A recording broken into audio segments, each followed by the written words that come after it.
राजेश, जो आउट हो जाएंगे उनको रिटायरमेंट के आउट होने के बाद भी ये जो उनका अरियर्स है वो मिल जाएगा। ओके। देखो अग्निवीर भाइयों, ये समझो कि पे कमीशन पर, चाहे पे कमीशन हो या ना हो, अब तक तो होता था।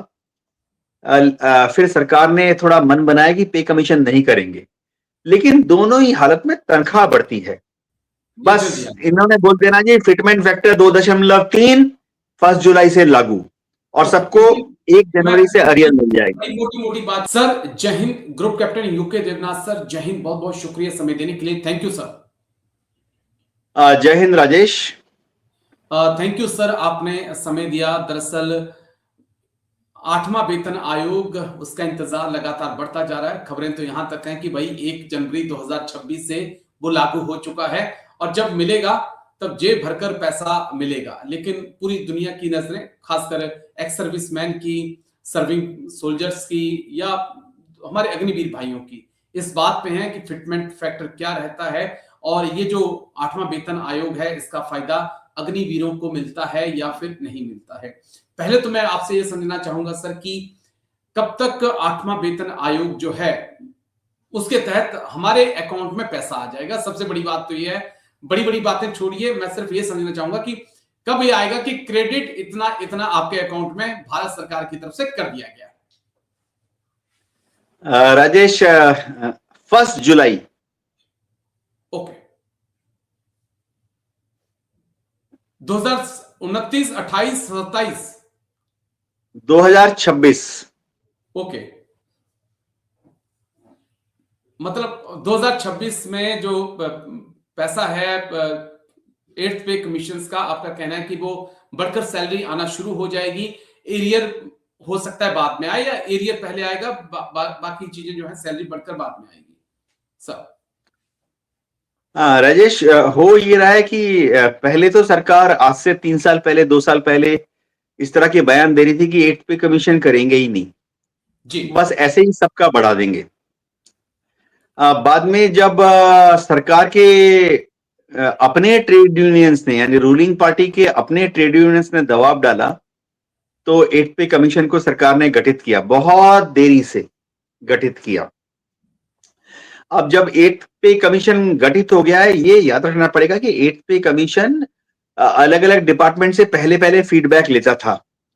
रेलवे से फीडबैक लेता था, आर्मी नेवी एयर हेडक्वार्टर से फीडबैक लेता था, दूसरी जो जैसे होम मिनिस्ट्री है उनसे फीडबैक लेता था, home ministry feedback BSF CRPF से लेके तब देती थी। उस सबको इस बार सरकार या तो सुनेगी नहीं, जी या थोड़ा थोड़ा सुनेगी। देखो अग्निवीर भाई जो देख रहे हैं, सब बच्चे हैं, तो मैं आपको बताता हूं कि पे कमीशन की दरकार क्यों पड़ती थी। पे कमीशन की देखो, सभी की तनख्वाह बढ़ेगी। ओके। अग्निवीर भाइयों, अग्निवीर आपकी भी भाइयों की तनख्वाह बढ़ेगी बढ़ेगी। नहीं बढ़ेगी सर, ये बताइए, बाकी छोड़िए। अग्निवीर भाइयों की सैलरी बढ़ेगी नहीं बढ़ेगी, और सबसे बड़ी बात कि जो पहला बैच है वो जुलाई 2026 में आउट हो जाएगा। राजेश, जो आउट हो जाएंगे उनको रिटायरमेंट के आउट होने के बाद भी ये जो उनका अरियर्स है वो मिल जाएगा। ओके। देखो अग्निवीर भाइयों, ये समझो कि पे कमीशन पर, चाहे पे कमीशन हो या ना हो, अब तक तो होता था। फिर सरकार ने थोड़ा मन बनाया कि पे कमीशन नहीं करेंगे, लेकिन दोनों ही हालत में तनख्वाह बढ़ती है।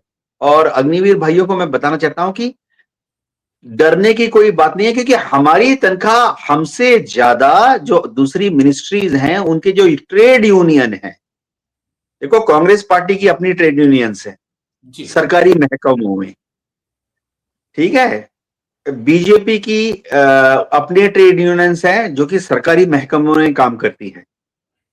वो ट्रेड यूनियन जो है बहुत दबाव डालती है कि तनख्वाह बढ़ाओ। तो तनख्वाह सब, हमें चिंता की बात नहीं है, हमारी तनख्वाह बढ़ेगी, अग्निवीर की तनख्वाह बढ़ेगी। कितनी बढ़ेगी?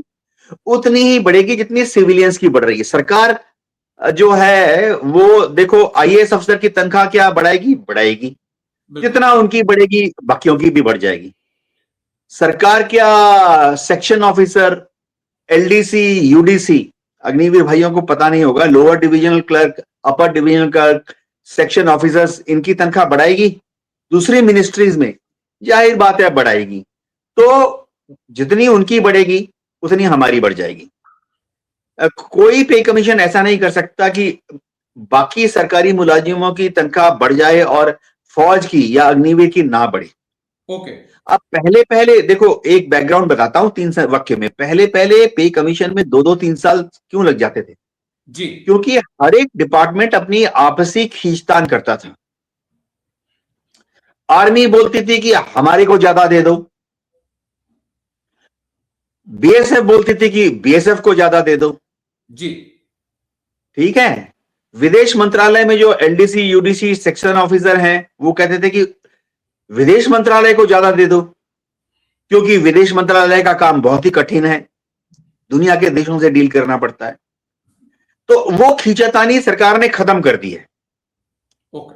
अब जॉब भी बढ़ेगा। ऐसा नहीं है कि आर्मी को अलग से कोई मूछ अलाउंस 600 रुपए मिलेगा जो कि बीएसएफ को नहीं मिलेगा। ठीक है, ये सब खत्म हो गया। अब कोई विदेश मंत्रालय वाले नहीं बोल पाएंगे कि उनको हर महीने 4000 रुपए अलग से दे दो क्योंकि वो विदेश में जाते हैं। ठीक। ये सब मामला खत्म हो गया, सरकार ने क्लियर कर दिया है। सिर्फ एक चीज है कि किसी फिटमेंट फैक्टर बोलते हैं, अग्निवीर भाइयों को समझा देता हूं। देखो, तनख्वाह आपकी बढ़ जाती है, 1.5 गुना, 2 गुना बढ़ जाती है, 2.5 गुना बढ़ जाती है।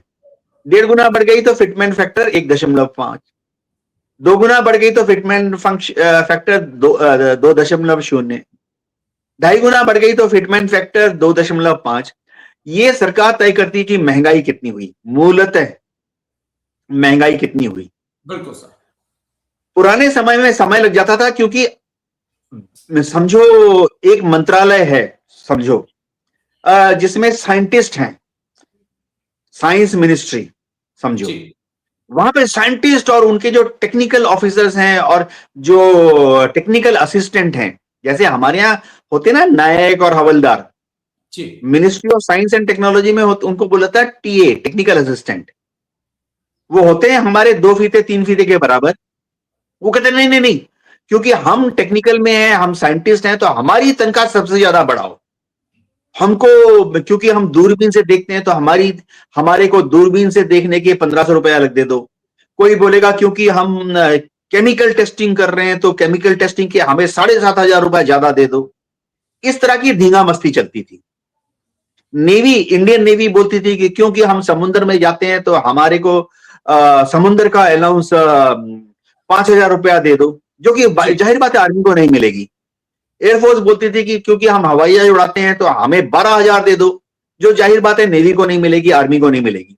ये सब धींगा मस्ती खत्म हो गई है। सरकार ने बोल दिया है कि एक फिटमेंट फैक्टर होगा, कोई नया अलाउंस नहीं लाया जाएगा। ठीक सर। पहले पहले क्या होता था कि आर्मी बोलती थी कि हमारे जवानों को बूट अलाउंस दे दो, मूछ अलाउंस दे दो। मैं कुछ एग्जांपल दे रहा हूं। हमारे जवानों को हाई अल्टीट्यूड अलाउंस दे दो, हमारे जवानों को सियाचिन अलाउंस दे दो। अब ये नया कुछ नहीं आएगा, सरकार ने क्लियर कर दिया। तो ये पे कमीशन 2 साल 3 साल तक नहीं चलेगा। बस इन्होंने बोल देना जी फिटमेंट फैक्टर 2.3 1 जुलाई से लागू, और सबको 1 जनवरी से अरियर मिल जाएगी। मोटी मोटी बात जो मैं समझना चाहता हूं मेरे अग्निवीर भाइयों के लिए जिनकी सैलरी इस वक्त 22,000 है पहले साल में, क्या 2026 जुलाई के बाद ये जो 22,000 है इसको हम 40,000 तक देखें, 40,000 या 42,000, 44,000 तक? देखो, फिटमेंट फैक्टर कितनी होगी अभी तक इसके लिए कोई आधिकारिक पुष्टि नहीं हुई है। जो कम से कम बताया जा रहा है कि कम से कम 1.7% होगा। जो ज्यादा से ज्यादा बताया जा रहा है, ये बता रहे हैं कि 2.9 फैक्टर होगा। ओके।